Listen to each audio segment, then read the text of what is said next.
is Daily Blast Live. We're talking about what you're talking about. Get real. You all ready for this? Dun dun dun dun dun. No. Y'all, just stop. This is a sham. Welcome to DBL. Happy Tuesday, everybody. Ahoy, ladies. Ahoy, hoy. Ahoy. I don't know. I was just on a boat yesterday, so I feel like a captain now. You look good. With your stash? With my new mustache. Okay, all right. It was a long weekend, so if you don't know, over the weekends or over like a long break, I like to grow a mustache. And this time I'm like, you know what? I'm keeping it. Are you Jeff or are you Giovanni? You guys had that planned. All right, that worked. That worked. Thank you, buddy. Bravo. Bravo to you in the booth. All right. Thanks, Steve. Let's ignore the mustache and move on. We have a few celebrity breakups and marriages to dive into today. First, sad news. Chelsea Handler and Joe Coy have broken up. Both friends of the show. Chelsea posted this sweet video of the two announcing their one-year anniversary together in the post. Chelsea explained they filmed it earlier. Thanks for the explanation. But there is no bad blood between the two. She wrote that many of her fans were invested in their love, adding, quote, "To be loved and adored by Joe Coy has been one of the greatest gifts of my life. He renewed my faith in men, in love, in being 100% who I am, and I've never been more optimistic for the future." Joe also posted this photo with Chelsea and her dogs. "Chelsea and I will always remain great friends and will always have love for one another. Neither gave any reason for the split." Sometimes things just come to the end, and in their case, it was amicable, which is great. Yeah, I love what she said. I think that it's always a great thing to have like a template for your love language, something that makes you grow and resonates with you. So once you have something like that, there's just no going back. So whoever she dates next is going to be the one. Yeah. You keep your standards high, your high heels in your head and your standards high. It's a famous line. And I think Chelsea, we saw her come from this cynical kind of like drinking and I'm kind of the stand-up that doesn't care, to really romantically falling head over heels in a fairy tale for Joe. And he treated her like a princess and she just blossomed. She went on tour again. She started smoking cannabis instead of drinking. She really made some big changes. And they don't have to stay together for that relationship to have been a success. Do you think there's any pressure for celebrities, and I'm not saying this is the case for them, but to maybe be like, hey, let's get together and put out something good for the press? Because I think the press feed off of negative energy more so than like, oh, they broke up amicably. I hate these guys. You know what I mean? It's like, if you break up and there's some bad blood, the press wants to jump all over it. Do you think now moving forward, like celebrities, they have that in the back of their mind at all? Oh, absolutely. I mean, when you're in an intimate relationship with someone, there's going to be things that you're seeing them, you know, in real time. So there's going to be things that you don't necessarily want there to be public fodder. And if you open it up, that could open up the floodgates. So I definitely think that people do that. I cannot hear the word fodder and not think of Erica. Because I've never even used that in my vocabulary ever, and Erica uses it like all the time. So even if we're not at work, someone's like fodder, I'm like, oh, Erica would like that. I feel like you'd be like, Luke, I am your fodder.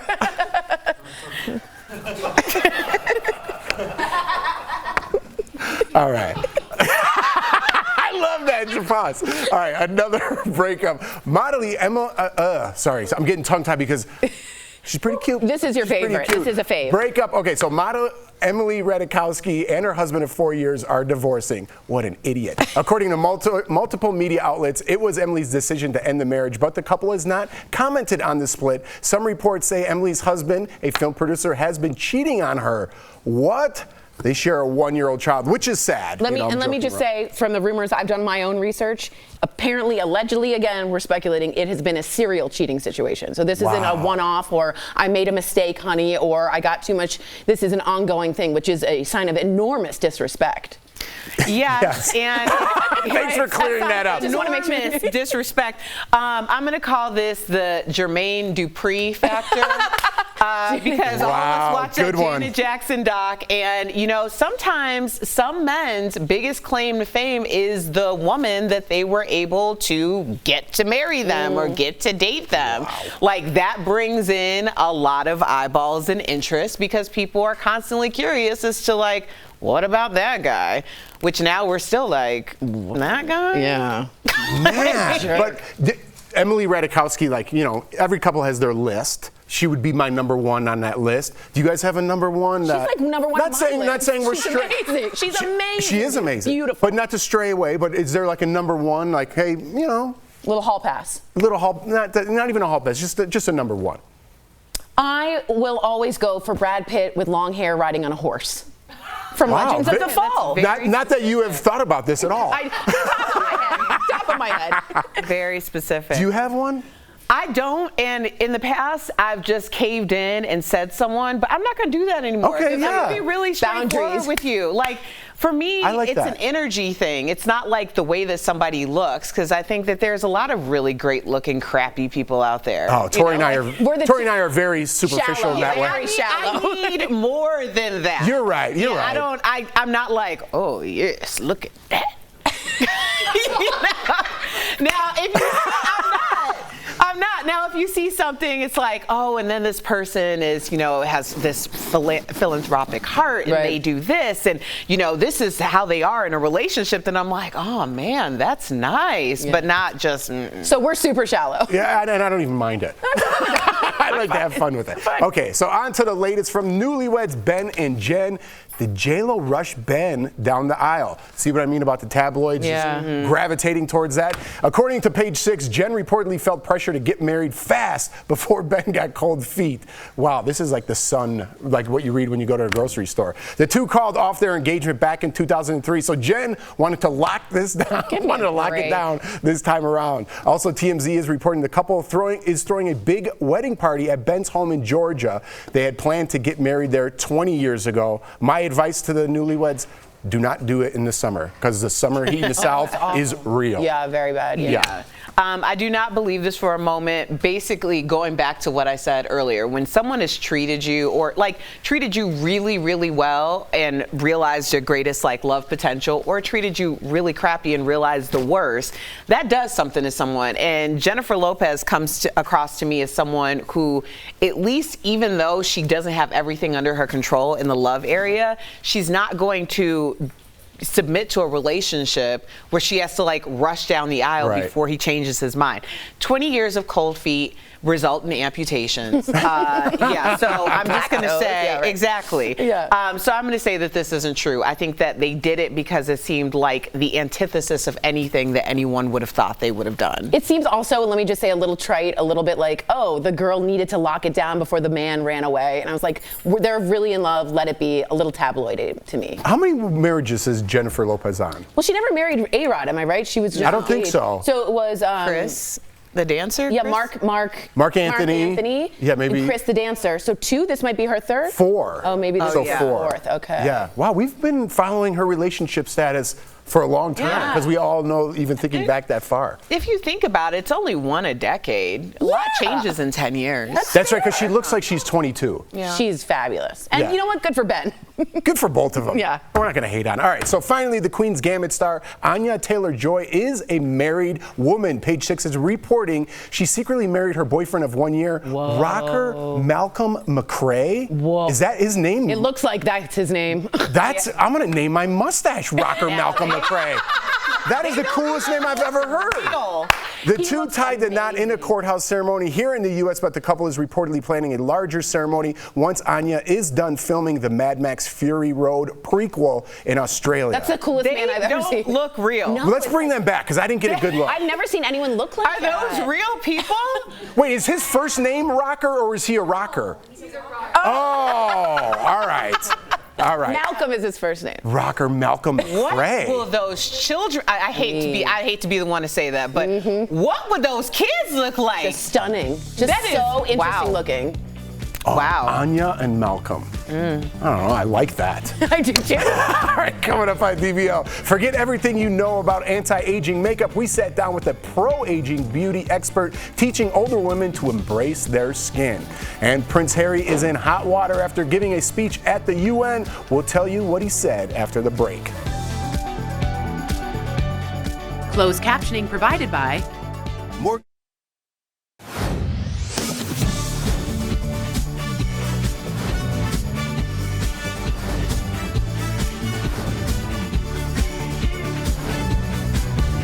DBL is all new every day. Really? there. We're talking about Anya Taylor-Joy, and I wanted to know if is she British? Does anyone know her? She's like, is she Russian and mixed? I think she's a Russian mixed with. Let me find out. I think she has a British accent. She's Hispanic, but mixed with something from East European. Oh, a Russian. Okay, hold on, I'll find out. Yeah, I'm trying to find. Can you find out? Okay. So interesting. Background. She's so interesting, and she's a mix, and sort of has this great European continental accent that just makes you sound very like expensive wherever you go. So she doesn't have an accent? No. She is. Born in London, raised in San Diego. So she's got a kind of a British accent and real like. Oh, she's Buenos Aires and London. I think she's got a little British accent. Yeah. I thought she had a British accent. I thought she did too. Maybe she's like Dorit from Real Housewives. Yeah. Oh, she lived with her family in Buenos Aires, and then until the age of 6, and then went to London. Buenos Aires. You want to say it correctly? Okay. No, Buenos Aires. And then she moved to London. So she's had that mix, Argentinian and London. She's fluent in both Spanish and English, and experienced the move as traumatic, and refused to learn English in hopes to going back to Argentina. I forgot she was in Peaky Blinders too. Yeah. Has anyone seen the new season? I have. Is it good? I don't want to. Listen, I'm a big fan of that show, and it kind of starts off slow, but the end is worth it in typical fashion. It didn't jump the shark at all. No, it's very good. Really? Very good. Yeah, the ending.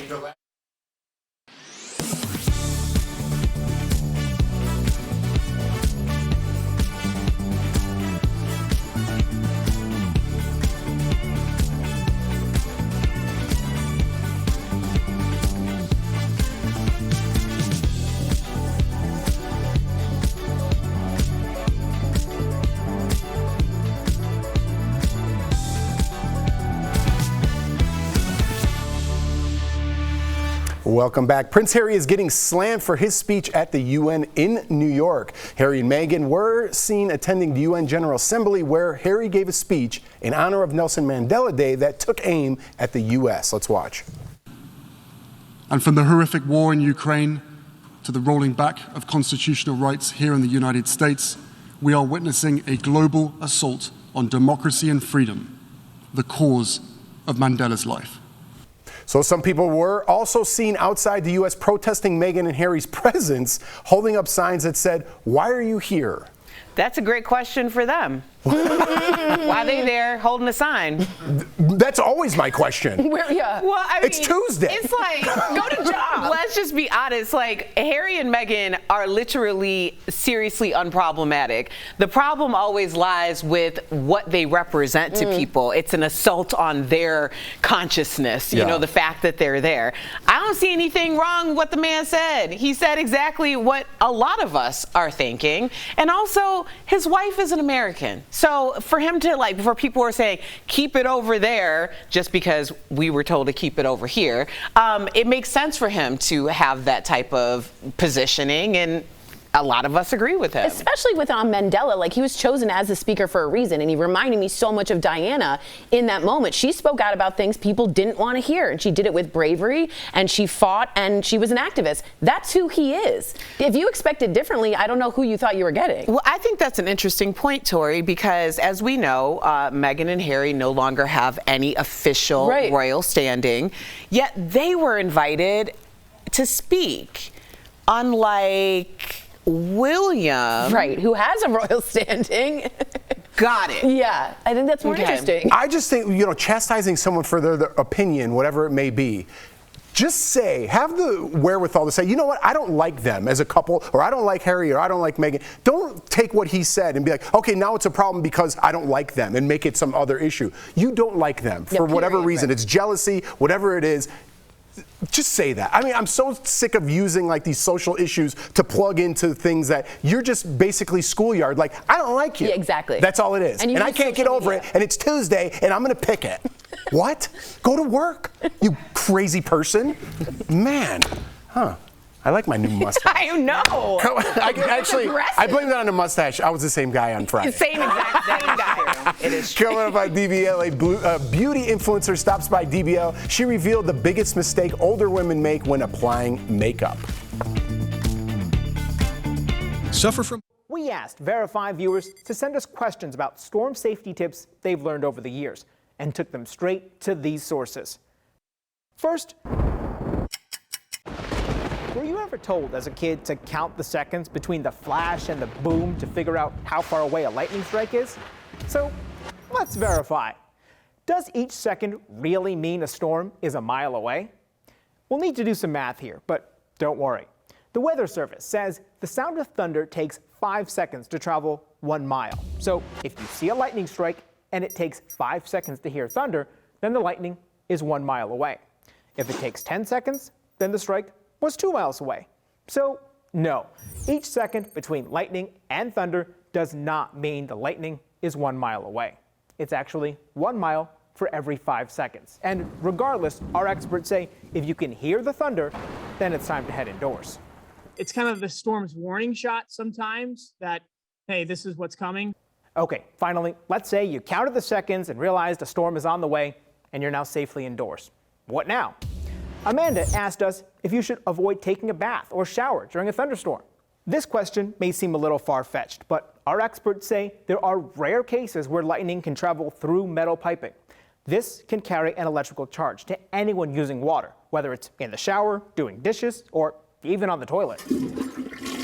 There are 10 and 20 cases every year. I did look this up, 10 to 20 cases every year that people report being electrocuted while in their bathtub or inside their home. So while it's not likely, it's very possible. It could happen. Even people with plastic piping should think twice about using water during a storm. The CDC says since water is a conductor of electricity, plastic pipes can also carry a charge. So yes, you should avoid taking a bath or shower during a thunderstorm.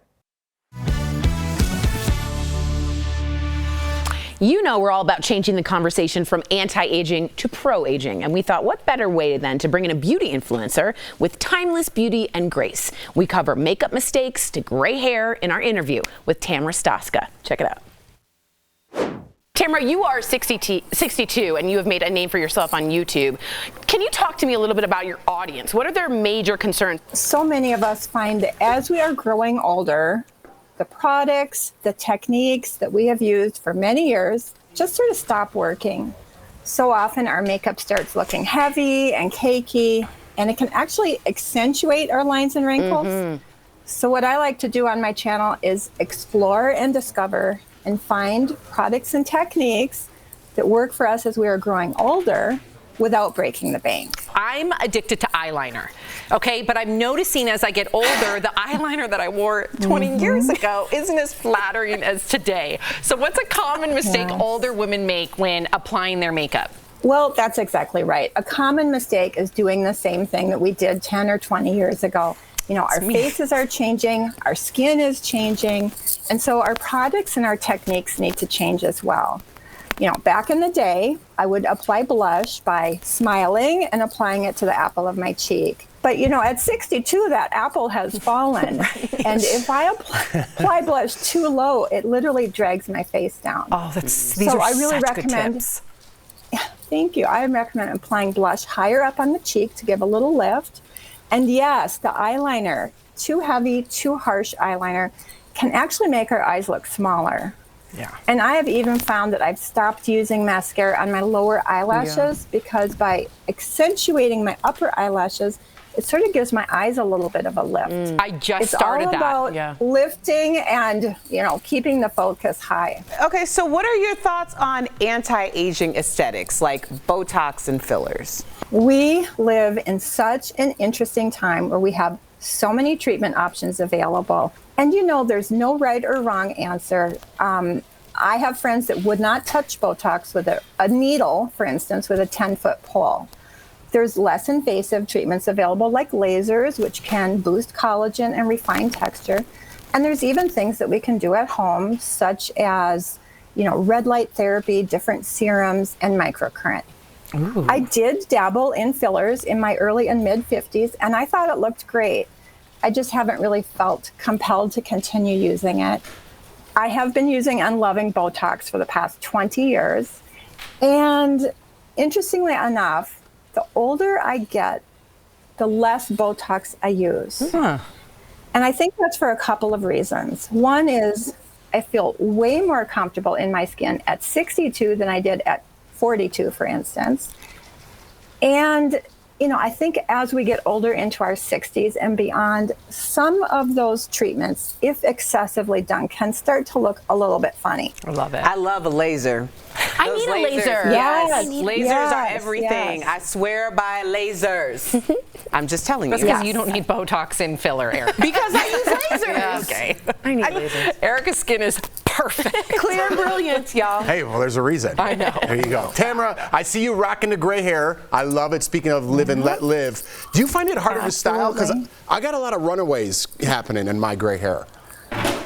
Well, here's the thing. First of all, I thought about ditching the dye for years before. I finally had the courage to do it a few years ago, and I have never looked back.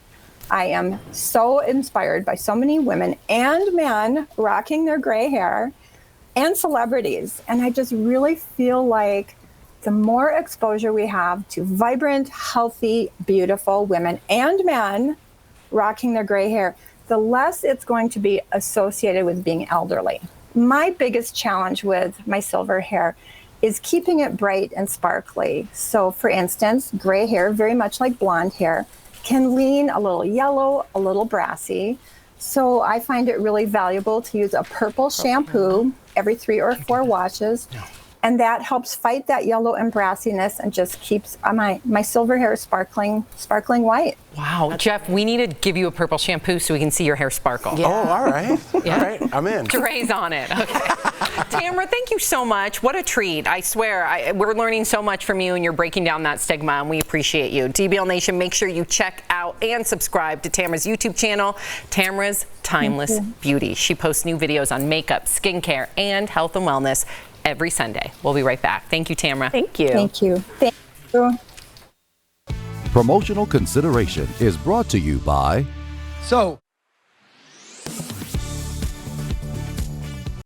You probably know Lyme disease is the most common tick-borne disease, but did you know there are more than 20 other infections that are transmitted by ticks? One of those infections is the potentially deadly Powassan virus, and an article posted in early July said there was a rise in cases, causing some people on social media to worry about their pets and loved ones.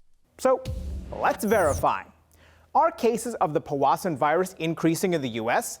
Our sources are the Centers for Disease Control and Prevention, the Connecticut Department of Public Health, the Maine Center for Disease Control and Prevention, and Dr. Stephen Bach, president of the International Lyme and Associated Diseases Society.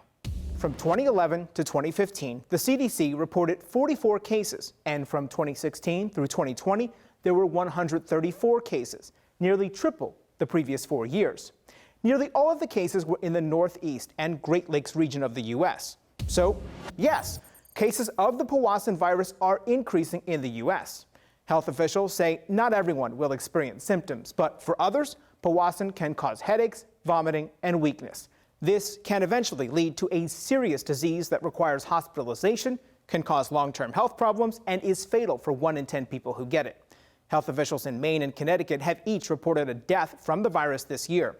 Still, Bach says there's little reason to be overly concerned about the virus. I wouldn't say they should be worried. People should just know about it, but it's much less, obviously, much less common than Lyme. The CDC recommends treating your clothing and gear with repellent before spending time in areas with ticks, and once home, inspecting your clothing and body for ticks and then showering soon after. With your Verify, I'm Brandon Lewis. This woman's Facebook post has more than 347,000 shares. So we went to medical experts to ask this question. Can someone easily overdose by touching something that has fentanyl on it? Our source is cardiologist Dr. Pyle Coley, the American College of Medical Toxicology, and the CDC. The CDC describes fentanyl as a synthetic opioid that is 50 times stronger than heroin and 100 times stronger than morphine.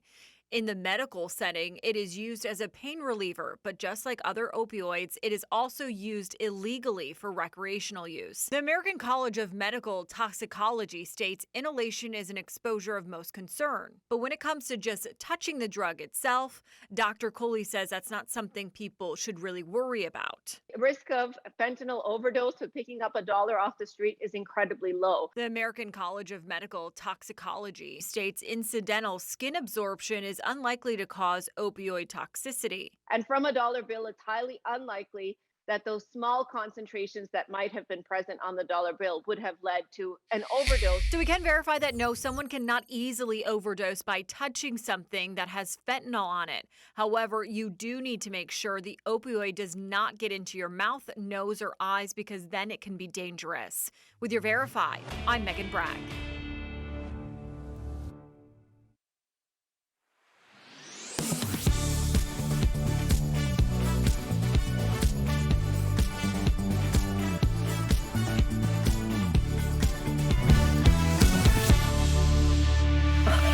Welcome back. It's summer and temperatures are rising all over the country, but just because it's hot doesn't mean you can't squeeze a workout in. We've got some tips to make sure you don't overheat or become dehydrated. That's today's Focus on Fitness presented by QB.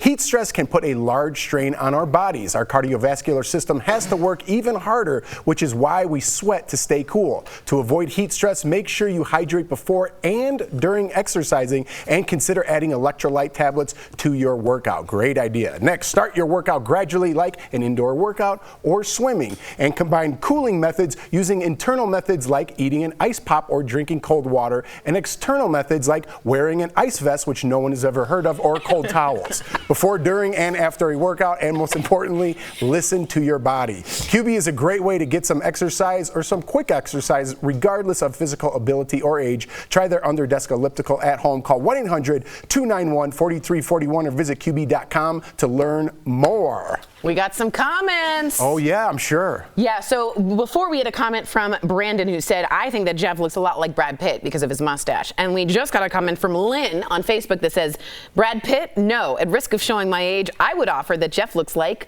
Clark Gable. Ooh. So let's take a look at Brad Pitt first, so we all get on the same page here. Brad Pitt. Oh! Turn the other way. Oh, which way? This way? No, you No, the other way. on that way. Yeah, that's not bad. Oh, okay. Okay, now I didn't see it, but I could see a little bit. I could see a little bit. Okay. Now, right. Clark Gable, we're going to show. Keep standing there, Jeff. Ooh. Look the other way. Yeah. And then we have something completely different. Let's take a look at this last one. Anything else? Hey, listen, the middle one's not that bad. Dude, it's the worst. That's the worst. That's the worst. What are you talking about? I look like I could be in Tombstone 2. Awful. No, that's the worst. You look dreadful. That's what husbands do to their wives and chase them around the house. Guess who's going to break out the handlebars next week? We'll see you guys tomorrow, same time, same place. That's what happens at my house.